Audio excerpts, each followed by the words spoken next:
இந்த வீடியோல நான் ஒரு நான்ஸ்டிக் பணியார கல்லோட பெர்ஃபார்மன்ஸையும், நம்ம வீட்ல எப்பவுமே புழங்குற இரும்பு பணியார கல்லோட பெர்ஃபார்மன்ஸையும் கம்பேர் பண்ணி காட்டியிருக்கிறேன். நம்ம எலும்புகள நல்லா உறுதியாக்கணும், ரத்த சோகை போகணும், அதே சமயம் வெயிட் லாஸும் ஆகணும் அப்படின்னா, நம்ம ராகிய அடிக்கடி நம்ம உணவுகள்ல சேர்த்துக்கணும். அந்த ராகிய யூஸ் பண்ணி எப்படி கேரளா ஸ்டைல்ல ஒரு பணியார ரெசிபியான உன்னியப்பம் பண்ணலாங்கிறத பார்க்க போறோம்.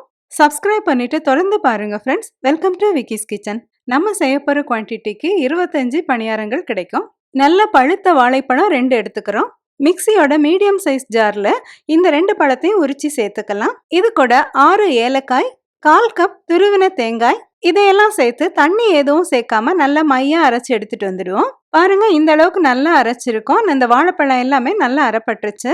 ஒரு அகலமான வாணலியை அடுப்புல வச்சு சூடாக்கிக்கிட்டு அதுல 1/2 கப் ராகி மாவு சேர்த்துக்கிறோம். அது கூட 1/2 கப் கோதுமை மாவு சேர்த்துக்கிறோம். இது எல்லாத்தையும் ஒரு மிதமான தீயில வச்சு நல்லா வறுத்துக்குவோம். ஒரு 5 நிமிஷம் இப்படியே நல்லா வறுத்துக்குவோம். ராகி மாவை இந்த மாதிரி நல்லா வறுத்துக்கும் போது இது நல்லா இப்படி உதிர்ந்து வந்துடும். மணல் மணலா நல்லா உதிர்ந்த மாதிரி தெரியும்.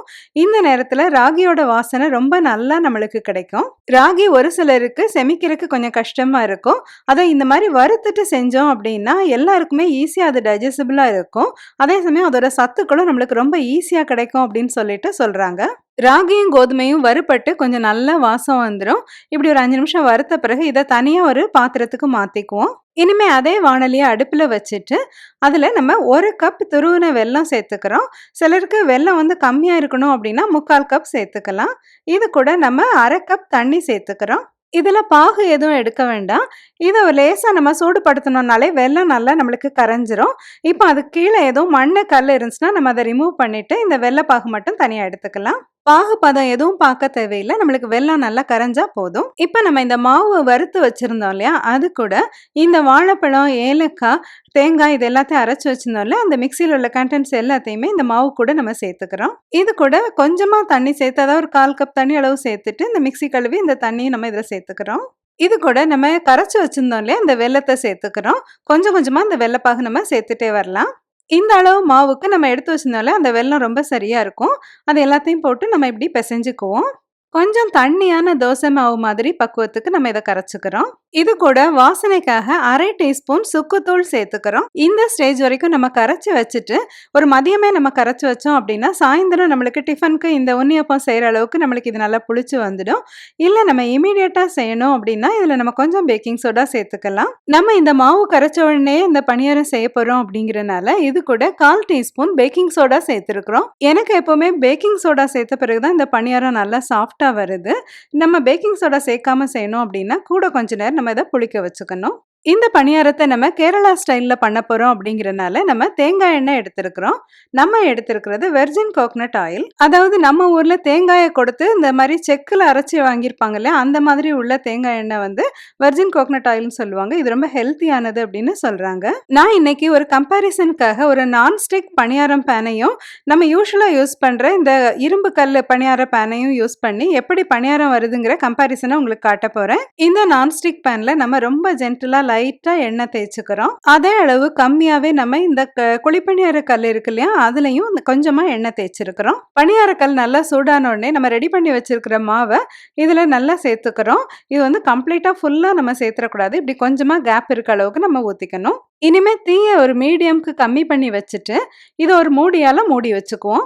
இதே மாதிரி இந்த நான்ஸ்டிக் பேன்லையும் நம்ம மாவு சேர்த்துக்கிறோம். இதை கம்ப்ளீட்டா ஓவர்ஃப்ளோ ஆகி வெளியில வந்துடக்கூடாது. அதனால கொஞ்சமா கேப் இருக்க மாதிரி நம்ம எல்லா ஈடுலையும் நம்ம இப்படி சேர்த்துக்கிறோம். இனிமே தீயை ஒரு மீடியம் ஹீட்டுக்கு குறைச்சி வச்சுட்டு இதுக்கு ஒரு மூடி கொடுத்துருப்பாங்கல்ல, அதை வச்சு நல்லா டைட்டா மூடி வச்சுக்குவோம். கிட்டத்தட்ட ஒரு 3 நிமிஷம் கழுத்துக்குள்ளே இது ஒரு சைடு நல்லா வெந்துடும். இனிமே இதை வந்து ஒரு சைடு அப்படி மாத்தி போட்டுக்கலாம். இது நான்ஸ்டிக் பேன் அப்படிங்கறனால நல்லா மாத்தி போடுறதுக்கு ரொம்பவே ஈஸியா வருது. இந்த நான்ஸ்டிக் பேன்ல போட்டதுனால இது வந்துட்டு ஃபர்ஸ்ட் ஒரு சைடு ஒரு 3 நிமிஷத்துலே வெந்துருச்சு. அடுத்த சைடு ஒரு 2-3 நிமிஷத்துக்குள்ளே வெந்துடும். இந்த மாதிரி செகண்ட் சைடு மாத்தி போடும்போது நம்ம மூடி போட்டு வேக வைக்க தேவையில்லை. இதை இமீடியட்டாவே அழகா எடுத்துடலாம். அதே சமயம் நம்ம இந்த இரும்பு பணியாரக்கல் யூஸ் பண்ணோம் இல்லையா, அதுலேயும் நம்ம கம்மியான அளவு தான் நம்ம எண்ணெய் ஊற்றிருக்கோம். இந்த எண்ணெய்க்கு வந்து இது மாத்தி போடுறதுக்கு ரொம்ப டிஃபிகல்ட்டா இருக்கும். இந்த மாதிரி இரும்பு பணியாரக்கல் நம்ம யூஸ் பண்ண போறோம் அப்படின்னா, ஃபர்ஸ்ட்டு இதுல நெறைய எண்ணெய் ஊத்திட்டு தான் இத நம்ம செய்ய ஆரம்பிக்கணும். கிட்டத்தட்ட இது மேல ஃபுல்லா நமக்கு எண்ணெய் இருக்க அளவுக்கு நம்ம சேர்த்துட்டு தான், இந்த பணியாரத்த நம்ம இதுல ஊத்தி எடுக்க முடியும். இந்த இரும்பு பணியாரக்கல்ல பண்ற பணியாரங்கள் ரொம்ப டேஸ்டியா இருக்கும். ஆனா எண்ணெய் நெறைய சேர்த்தா தான் நம்மளுக்கு இதுல எடுக்கறக்கு ரொம்ப ஈஸியா இருக்கும்.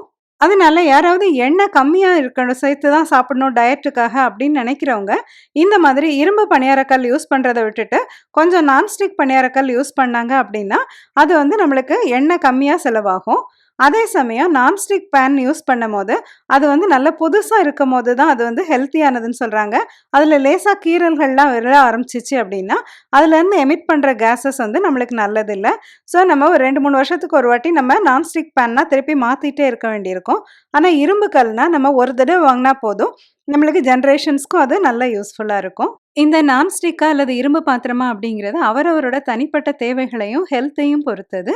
இது உங்களுக்கு எது சரியா இருக்குமோ அத பண்ணிக்கலாம். கூட கொஞ்சம் எண்ணெய் ஊத்தி சுட்டோம் அப்படின்னா, நம்மளுக்கு இரும்பு பணியாரக்கல்ல ரொம்ப நல்லா வரும். ஆனா என்னோட ப்ரிஃபரன்ஸ் வந்து இந்த நான்ஸ்டிக் பணியாரக்கல் தாங்க. ஏன்னா இது வந்து நம்ம எப்பயாச்சும் செஞ்சு சாப்பிட்ற ஸ்வீட்னாலும், இதில வந்து நம்ம சீக்கிரமா செஞ்சிரலாம். நம்மளுக்கு இது வந்து ஃப்ளாப் ஆகும் அப்படிங்கிற ப்ராப்ளமே இல்ல. அதே சமயம் அதிகம் எண்ணெய் இல்லாம நம்ம ஈஸியா சமைச்சு சாப்பிட்டுக்கலாம். இது ஒரு ஹெல்த்தி ஃபுட்டா இருக்கும். இந்த ராகி உண்ணியப்பம் ஒண்ணொண்ணும் நல்ல சாஃப்ட்டா, நல்ல டேஸ்டியா இருந்துச்சுங்க. இதில ஒரு பணியாரத்த எடுத்து இந்த மாரி புட்டு காட்டுறேன் பாருங்க. எவ்வளோ சாஃப்ட்டா நல்லா வந்திருக்குன்னு. உள்ள எல்லாம் நல்லா சாஃப்ட்டா வந்திருக்கிறது உங்களுக்கு தெரியும். இது நல்லா நல்லா வெந்து வந்திருக்குது. இதில தேங்காய், வாழைப்பழம் அதெல்லாம் சேர்த்துக்கனால இது ரொம்ப வாசமா நல்லாருக்கும். அதோட இதில உள்ள ஹெல்த் பெனிஃபிட்ஸ் வந்து குழந்தைங்கள்லேருந்து பெரியவங்க வரைக்கும் எல்லாருக்கும் ரொம்பவே யூஸ்ஃபுல்லா இருக்கும்.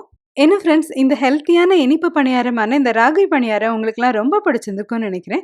அவசியம் லைக் பண்ணுங்க, ஷேர் பண்ணுங்க. நம்மளோட விக்கிஸ் கிச்சன் சேனல் சப்ஸ்கிரைப் பண்ணிக்கோங்க. மறுபடியும் இது மாதிரி ஒரு இன்ட்ரெஸ்டிங்கான வீடியோ உங்கள சந்திக்கிறேன். Until then take care. Sea you.